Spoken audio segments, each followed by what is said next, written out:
It has been nearly 500 years since the war between the Ha'tak Systems Alliance, the Nakati Imperium began. 500 years of bloody back and forth over the frontier systems, now rendered nearly inhabitable due to constant warfare. Nobody remembers how or even why it started. Popular theories range from either side simply wanting to expand their respective territory to threats and assassination attempts on the other's leadership. Any record of the time was lost during the opening stages when both sides attacked the other with computer viruses to disable their respective economy. It didn't work. The Alliance and the Imperium were technologically nearly on the same level, and when one developed a new technology, it was not long before it was either stolen by the other side or it was captured in battle and reverse engineered. It had gotten to the point where the level of technology on both sides was so high that scientists and inventors were struggling to improve on anything. Alliance Council meeting. Are you insane? The Exothon Council members shouted at the Thynian Council member. They will be slaughtered like vermin. I have to agree with my fellow council member there. Another council member, this one from Naban, stated, the human fleet, large as it is far too technologically inferior to anything we or the enemy have at our disposal. Would y'all shut up already and listen to the rest of the information? The human council member, a former general, called out, humans. They were the most recent species to join the Alliance, only having joined some 40 years prior, though the only reason they joined the Alliance, and not the Imperium or any other faction, was that the Alliance was the only faction that did not have a system of forced slavery in motion. The system of slavery that the Alliance has in place is purely one where the enslaved is working of their debts to someone else, and once that debt is paid, the slave is freed and has legitimate work experience on their CV, as the humans call it. In addition, to prevent any extreme exploitation and appalling treatment, the slaves are closely monitored by council agents. Humanity at that point had only begun to colonize its neighboring star systems. With the help of the Alliance, their technology made leaps and bounds, though they were not at a level where the Alliance thought they would be useful in war. Mainly because the humans seemed to detest the idea of solely relying on energy and plasma-based weaponry across all their armed forces, though their shielding tech is considerable and their hyperdrives are in some ways superior to the FTL drives the Alliance uses, not necessarily faster, but easier to produce and maintain. For goodness sake, they still used kinetic projectile weapons, which were phased out millennia ago due to modern armor being able to withstand those ordnances. Sure, it worked, but why stick to something so primitive when something better and more effective exists? The Cathinian council member nodded to his colleague in gratitude, the human's rough attitude allowing him to continue talking. The humans have a saying, take a step back and look at the big picture. It pains me to say it, but my recent meeting with the human government has brought to light several factors that none of us have known about or even considered. He took a deep breath. The humans have a long-standing history of martial prowess. They are new to the galactic stage, and thus have a different perspective than what is standard amongst the galactic communities. In the last 10 years, they have analyzed every battle, every tactic used, and every strategy employed by both our forces and that of the Imperium that we have on record.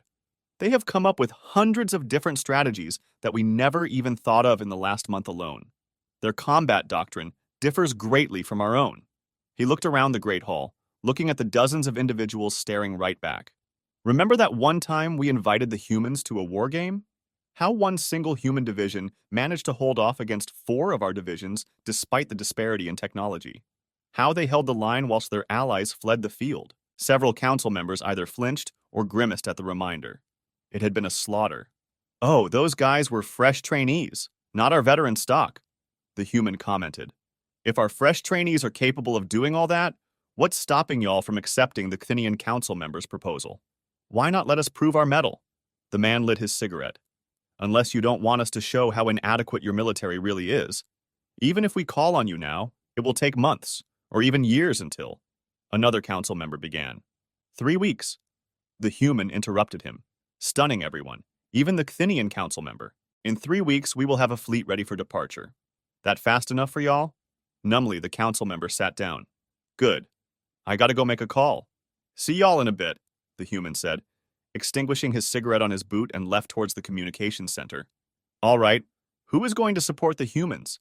The Exothon council member asked. The human was so insane that it was contagious. 3 weeks? That was absolutely insane. 2 years later, humanity's entry into the war wrought a storm all across the galaxy. Why wouldn't it?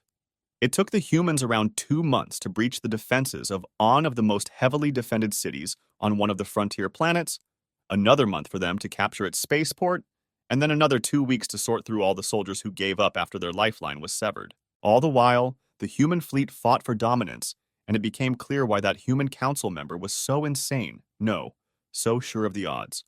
Firstly, the humans deployed a total of 100 Army and Marine Corps divisions, each containing at least one 5000 to 20000 combat personnel, not including support staff, armor, artillery, air force, logistics, etc. Secondly, the human fleet did not fire from a distance. Even they admit that their long-range capabilities are a tad lacking. Instead, they are insane enough to use their hyperdrives to land their ships right in between the Imperium's warships, and proceeded to deliver literal hell upon the Imperial Navy.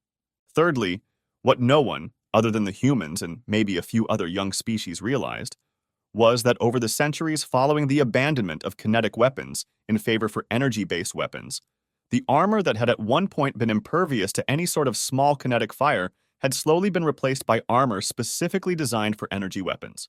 Of course, the current line of armor was resistant to kinetics, but that was because of fragmentation from artillery explosions. This same problem also befell the ships in the galaxy's navies, metal giving way to energy-resistant ceramic composites that turned out to be rather brittle to the mass-accelerated cannon rounds the humans employ for the secondary armaments on anything bigger than a light cruiser. Fourth, the humans are truly insane. On several occasions, their units had been surrounded by Imperial forces.